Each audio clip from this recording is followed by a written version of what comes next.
আসসালামু আলাইকুম, আমি নীলা আপনাদের সবাইকে ওয়েলকাম করছি নতুন আরেকটা রান্নার ভিডিওতে। আর আজকে হচ্ছে সরিষা ভর্তা করব। তো সরিষা ভর্তার জন্য আমি চুলায় কড়াই দিয়ে দিলাম, অল্প একটু তেল দিয়ে দিলাম গোটা রসুন, দিয়ে দিব পেঁয়াজ কুচি, দিয়ে দিব কাঁচামরিচ কুচি বা চেরা, দিয়ে দিব লবণ স্বাদ মতো, দিয়ে এটাকে ভালো করে নাড়াচাড়া করব। সুন্দর করে একটু ভাজা ভাজা হয়ে গেলে এটার ভিতরে দিয়ে দিব কালো জিরা দিয়ে আরও একটু ভালো করে ভাজা ভাজা করব।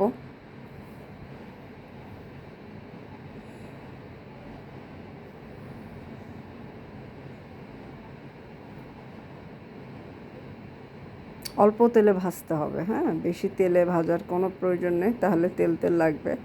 তো ভাজাটা মোটামুটি একটু কমপ্লিট করলাম। এখন দিয়ে দিচ্ছি কালো জিরা দিয়ে আরও খানিকক্ষণ ভাজা করব।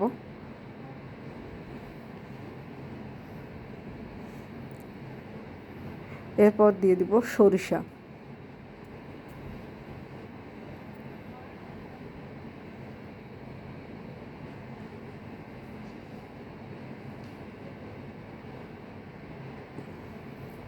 তো ভাজাটার এই পর্যায়ে দিয়ে দিচ্ছি সরিষা দিয়ে এটাকে আর একটু ভাজা ভাজা করব।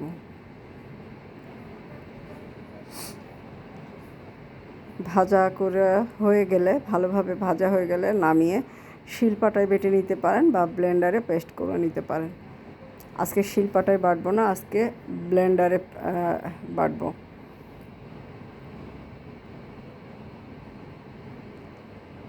তো এখন ব্লেন্ডারে পেস্ট করে নিব। হয়ে যাবে সরিষা ভর্তা। গরম গরম ভাতের সাথে বা পানি দেওয়া ভাতের সাথে খেয়ে দেখবেন, খেতে কিন্তু ভীষণ রকমের সুন্দর লাগবে। আর একটু হালকা আস্ত মানে সরিষাটা আমি একটু ছিটিয়ে দিয়েছি উপর দিয়ে। আর এখন রান্না করব আমের টক। তো পরিমাণ মতো পানি দিয়ে দিয়েছি আর আম কেটে নিয়েছি, আমটাও দিয়ে দিলাম। এখন দিয়ে দিব লবণ এবং এক পিস কাঁচামরিচ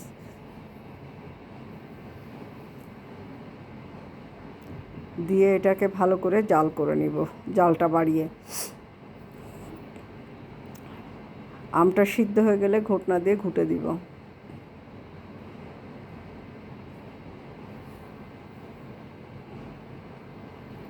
তো ভালো করে আমটা ঘোটা হয়ে গেলে এটার ভিতরে আমি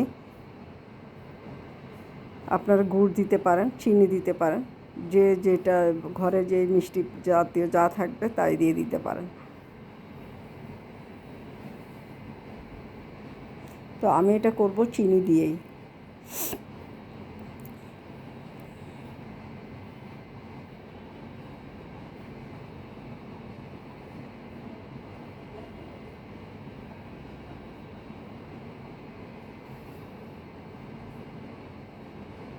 তো আমের আটিটা ঘুটিনি, বাট আম যেটা ছিল একদম, আমের মাংসটা একদম পুরোটাই একদম ঘুটে সুন্দর করে ফিনিশ করে ফেললাম। দিয়ে দিচ্ছি স্বাদ মতো চিনি, দিয়ে আর একটু পানিটা ঘুটা দিয়ে তেলের পরে দিয়ে ফেলবো।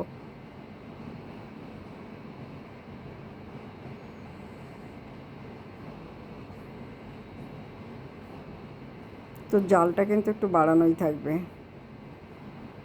তো আমটা খুব সুন্দর করে ঘোটা দেওয়া হয়ে গেছে, জাল করা হয়ে গেছে। এখন কড়াইয়ে 2টা শুকনো মরিচ দিয়ে দিব।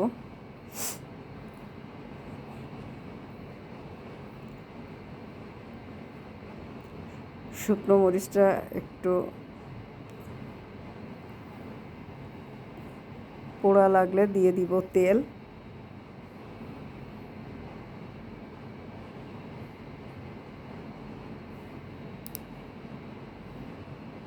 অল্প পরিমাণ তেল দিলেই হবে। এখন দিয়ে দিব হচ্ছে কালো জিরা এবং সরিষা,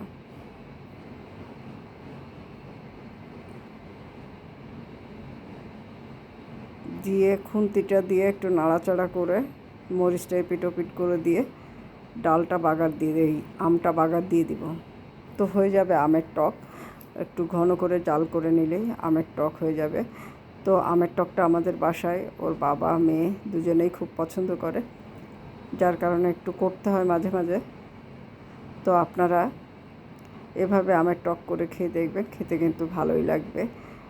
ভাত খাওয়ার শেষে এই ধরনের টক খেতে খুব ভালোই লাগে। আর সরিষা ভর্তা তো আমার সবসময় প্রিয়, অনেক মজার একটা খাবার। তো আমার 2টা খাবারই আজকে রান্না হয়ে গেল খুব সহজেই।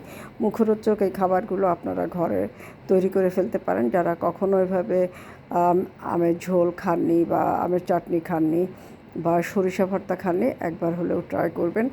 আর আমার ভিডিওটা কেমন লাগলো কমেন্ট করে জানাবেন। যারা আমার পেজটা ফলো করেনি তারা কিন্তু পেজটা ফলো করে দিবেন। দেখেন কি সুন্দর কালার এসেছে। আমের চাটনি রেডি, একদম ঘন আমের চাটনি আর এই সরিষা ভর্তা। তো এখন খাবো। আপনারা ভালো থাকেন। আল্লাহ হাফেজ।